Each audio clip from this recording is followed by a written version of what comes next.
పేరేంటి, ఎక్కడి నుంచి వచ్చారు మీరు? నాగేంద్ర ప్రసాద్. నేను బళ్ళారి నుంచి వచ్చాను సార్. ఏం ప్రాబ్లం ఉండే మీకు ఇక్కడ? నాకు కిడ్నీ సమస్య ఉండింది సార్. క్రియాటిన్ 9.5 ఉన్నది. 9.5 ఉంది. ఆ 9.5 ఇక్కడికి వచ్చాను సార్. ట్రీట్మెంట్ అయిన తర్వాత ఇప్పుడు ఎలా ఉంది? ఇప్పుడు వచ్చేసి 5 తగ్గింది. చాలా బాగుంది సార్. 5 తగ్గిందా? బాడీ అంతా లైట్ ఉందండి? లైట్ ఉంది సార్. ఇక్కడ ఎన్ని రోజులు ట్రీట్మెంట్ తీసుకున్నారు? ఫస్ట్ 10 days తీసుకున్నాం సార్ ట్రీట్మెంట్. అచ్చా, 10 days తీసుకున్నాం. ఫస్ట్ 10 days ముందు 9.5 ఉండే, తర్వాత ఇప్పుడు 5 ఉంది. 5 ఉంది సార్. బళ్ళారిలో డాక్టర్స్ ఏం చెప్పారు? 9.5 ఉన్నప్పుడు డయాలసిస్ అని చెప్పి ఆల్రెడీ ఫిఫ్త్ లో కూడా ఇప్పించారు. ఆల్రెడీ ఫిస్ట్ లో కూడా పెట్టేశారు. ఫిఫ్త్ లో కూడా పెట్టేశారు.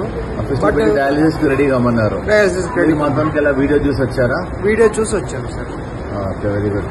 ఇప్పుడు మీకు ఇంకా దేవుని దయ వల్ల ఫిస్టుల్లో కూడా అవసరం పడదు, ఇంకా తీసేయాల్సి వస్తుంది. అలానే కంటిన్యూ చేయండి.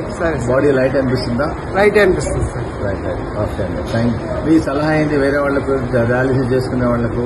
నేను ఇచ్చే సలహా ఏమంటే సార్, ఇది ఆయుర్వేదిక సెంటర్ కాబట్టి ఆయుర్వేదికం అధర్వణ వేదము శాశ్వతమైన ఫలితాన్ని ఇస్తుంది. మంచి నిదానమైన ఫలితాన్ని ఇస్తుంది అని చెప్తున్నాను. ఓకే అండి.